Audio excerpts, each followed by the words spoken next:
Les amis, aujourd'hui, on va parler de l'importance d'être le méchant dans l'histoire de quelqu'un d'autre, si tu veux être le héros de ta propre histoire.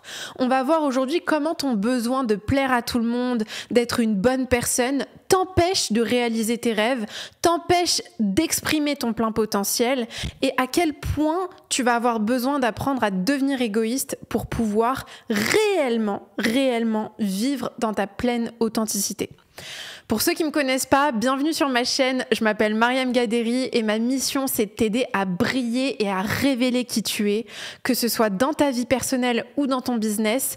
Et aujourd'hui on va voir ensemble à quel point ton besoin de plaire à tout le monde te freine au quotidien. Si je vous parle de ça, on est le 12 décembre 2024, c'est bientôt la fin de l'année. Et là en faisant une petite introspection, une rétrospective de l'année 2024, je me suis rendu compte à quel point j'ai fait du chemin sur ce sujet-là. Parce que fut une époque où, les amis, j'étais complètement soumise à mon besoin de plaire aux autres. Si je déplaisais à quelqu'un, si j'avais même la potentielle possibilité de décevoir quelqu'un ou de pas répondre aux besoins des autres, j'étais en panique totale. Je m'éteignais, je me freinais, j'écoutais jamais vraiment ce qui était juste pour moi parce que j'ai tellement grandi dans cette dynamique où il fallait que je mette mes besoins de côté, mes émotions de côté pour pouvoir garder une forme de paix à la maison, que à l'âge adulte et dans mes relations, ce schéma-là, il s'est reproduit.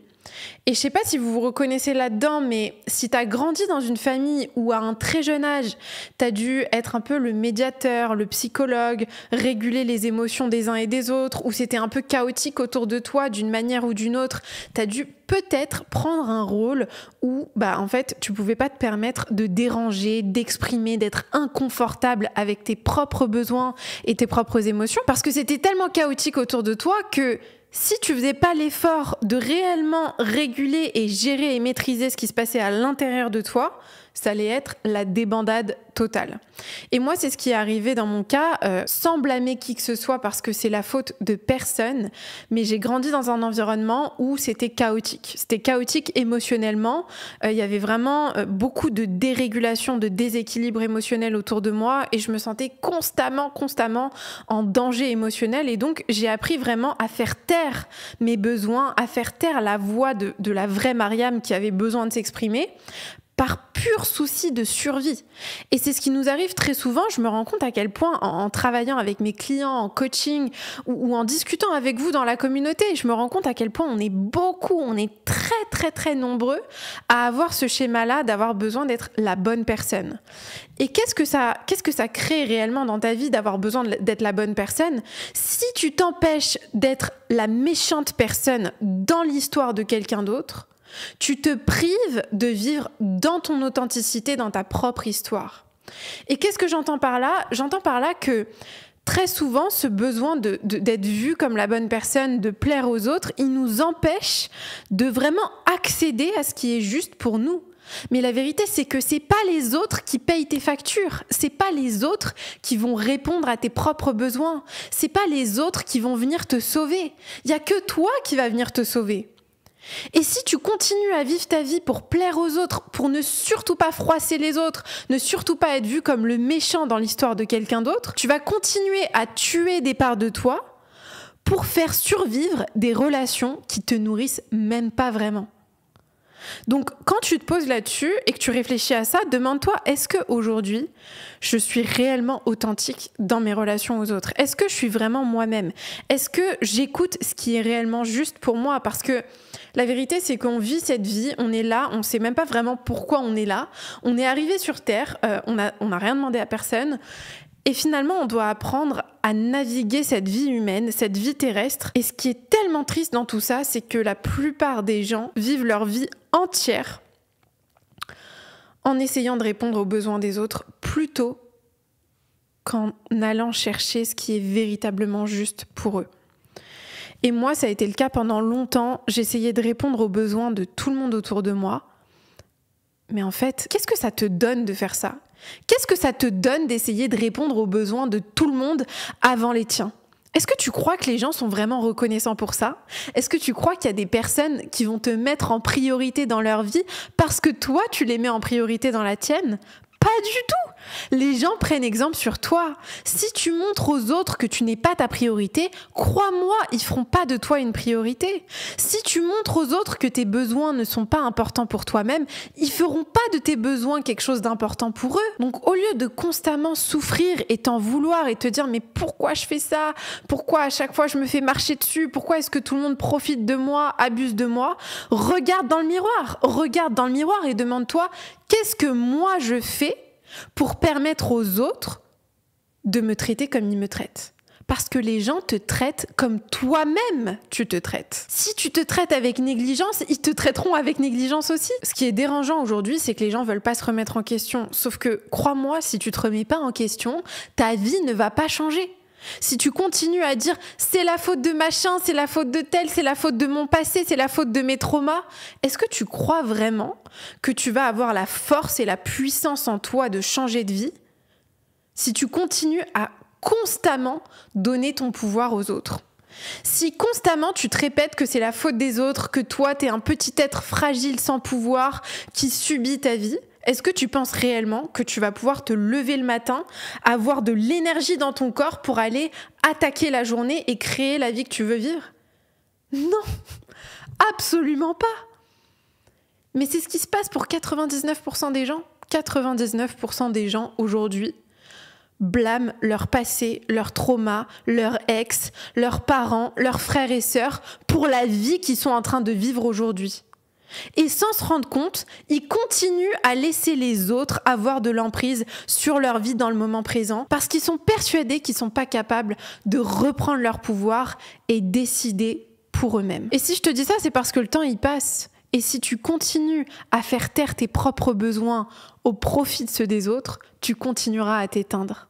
Le seul moyen de rallumer ta propre lumière, c'est de faire abstraction du bruit extérieur et de venir à l'intérieur de toi, écouter ce qui est réellement juste pour toi. Te nourrir toi-même avant de nourrir les autres. Qu'est-ce qu'on te dit quand tu montes dans un avion? On te dit que tu as besoin de mettre ton propre masque d'oxygène avant d'aider les autres. Et dans la vie, c'est exactement pareil. Si tu continues à nourrir les autres, à donner de l'oxygène aux autres avant de t'en donner à toi-même, à un moment donné, tu vas mourir. À un moment donné, tu vas t'éteindre. Tu vas t'éteindre. Et le pire dans tout ça, c'est que tu vas en vouloir aux autres de ne pas avoir réussi à mettre les limites que toi, t'as pas réussi à mettre. Parce que c'est toi qui n'arrives pas à mettre tes propres limites. C'est pas les autres les responsables, c'est toi. Et aussi longtemps que tu n'arriveras pas à aller devant le miroir et à avoir cette conversation entre toi et toi-même et à réellement prendre la responsabilité radicale de ce qui t'arrive, tu continueras à vivre la même chose encore et encore et encore, dans différentes relations, dans différents endroits dans le monde, tu revivras la même chose éternellement. Et si je vous parle comme ça à la famille, c'est parce que c'est ce qui m'est arrivé. Pendant des années et des années, je blâmais mes parents, ma vie, mon passé, mes traumas. Je disais, mais putain, c'est tellement injuste. Pourquoi j'ai dû être un parent dans ma famille? Pourquoi est-ce que j'ai été parentifiée? Pourquoi est-ce que machin?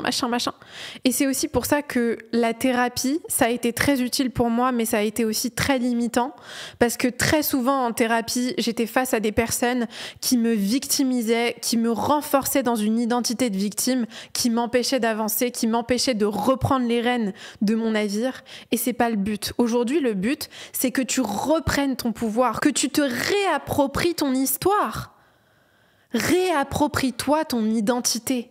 Arrête de donner ton pouvoir à droite, à gauche, à ton passé, à tes traumas, à ton ex, à ta famille, de décider de ce que tu es capable de faire ou de ce que tu es voué à devenir. C'est toi qui décides qui tu deviens.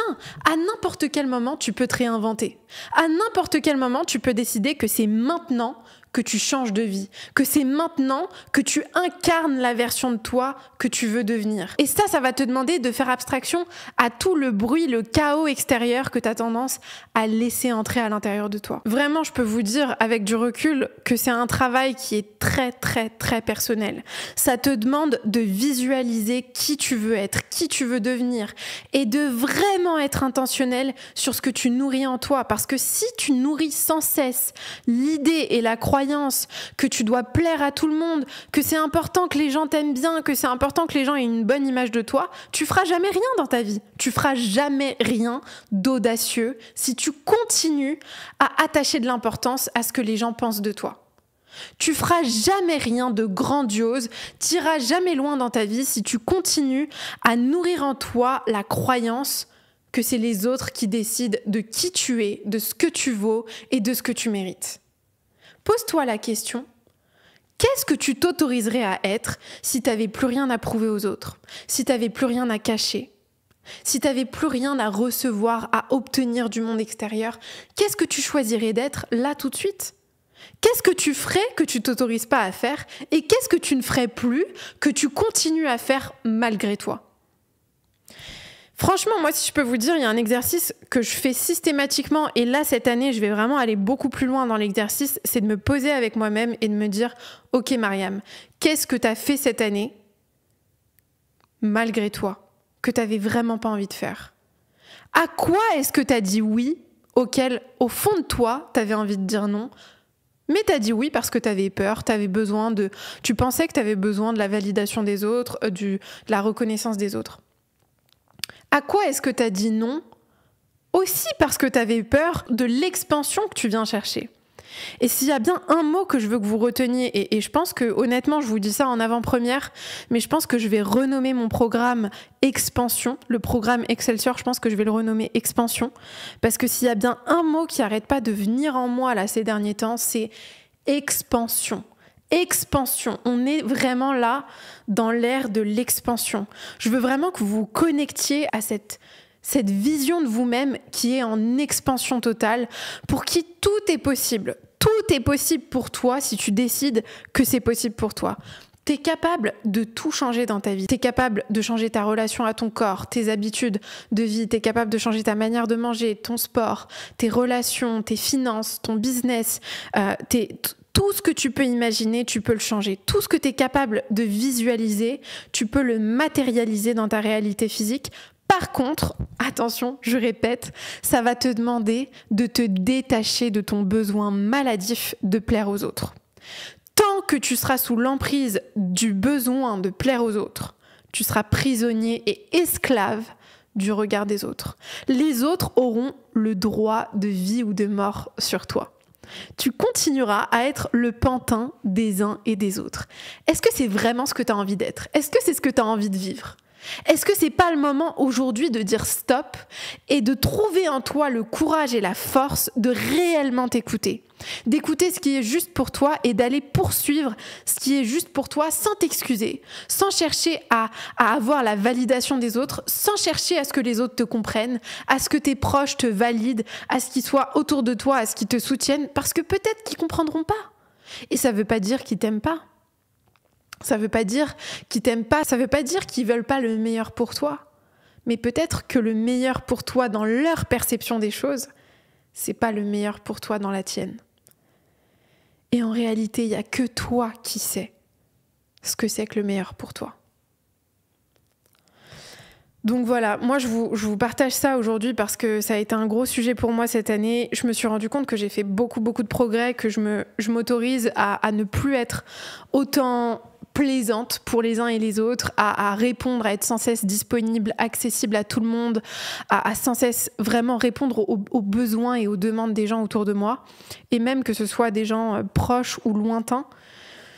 J'ai vraiment fait du progrès là-dessus. J'ai encore beaucoup de progrès à faire là-dessus. Je sais que l'année prochaine, ça va être une année d'expansion, une année de transcendance où je vais devoir vraiment transcender beaucoup de choses en moi qui sont encore là, qui sont encore un peu bloquées. Mais je sais que c'est le moment et que là, je vais vraiment aller chercher un niveau supérieur. Et je vous invite vraiment, la famille, je vous invite à faire ce travail-là. Je vous invite à venir vraiment chercher votre niveau supérieur, la transcendance que vous voulez, l'expansion que vous voulez. Elle est accessible à vous. Est-ce que ça va être facile? Non, ça va pas être facile. Il n'y a rien de facile et d'agréable dans le chemin que tu vas devoir emprunter pour devenir une meilleure version de toi-même. Il n'y a rien de facile et d'agréable dans le chemin que tu vas devoir suivre pour créer la vie qui te fait rêver, pour créer la vie qui te fait vibrer. Si tu crois que ça va être facile, tu rêves, t'es dans une illusion totale. Ça va être très désagréable, ça va être très inconfortable, très douloureux, et c'est précisément le signal que t'es sur le bon chemin. Les gens pensent naïvement que ce qui est bon pour toi est agréable pour toi. Mais c'est complètement faux. Ce qui est bon pour toi, c'est très souvent désagréable, c'est très souvent inconfortable. C'est pour ça que la plupart des gens restent dans leur zone de confort. C'est pour ça que la plupart des gens ne grandissent pas, n'évoluent pas. Parce que si c'était agréable, tout le monde le ferait. Tout le monde irait là où c'est agréable. Donc, connecte-toi à ce sentiment-là et moi, je suis là pour vous guider et pour vous rappeler que c'est un chemin qu'on fait ensemble. Je veux vraiment que vous ressentiez à l'intérieur de votre cœur à quel point on est ensemble et que vous n'êtes pas seul sur ce chemin.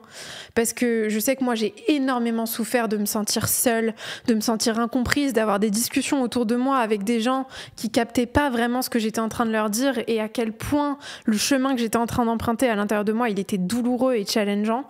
Et je veux vraiment que dans notre communauté, là, vous sentiez que on est ensemble et que vous n'êtes pas seul. Donc vraiment, je vous envoie de la force, je vous envoie de l'amour. Je veux que vous vibriez. Je veux que cette année 2025, ce soit la meilleure année que vous ayez passée jusque maintenant. Et voilà, et pour ceux qui veulent aller plus loin, comme d'habitude, je vous renvoie vers ma newsletter. Je vous envoie des mails très régulièrement. C'est des lettres privées que je vous envoie où vraiment je vous partage un peu comme sur un journal intime mes prises de conscience, les outils qui m'aident, les pratiques qui m'aident au quotidien. Je m'ouvre beaucoup plus dans ce format-là parce que c'est un format où je suis un peu dans ma bulle et je vous écris vraiment comme sur un journal. Donc si vous voulez rejoindre, je vous mets le lien juste en dessous. Je vous promets que je vous spammerai jamais. Et puis de toute façon, si les lettres vous apportent pas de valeur, vous pouvez toujours vous désabonner. Voilà. J'espère que le podcast vous a plu. Si c'est le cas, n'hésitez pas à me faire vos retours, à le partager sur vos réseaux. Vous savez que pour moi, c'est tellement important de vous lire, de lire vos avis, vos retours sur le podcast. C'est un format qui compte énormément pour moi. Donc voilà, comme d'habitude, je vous envoie énormément d'amour et je vous dis à très vite.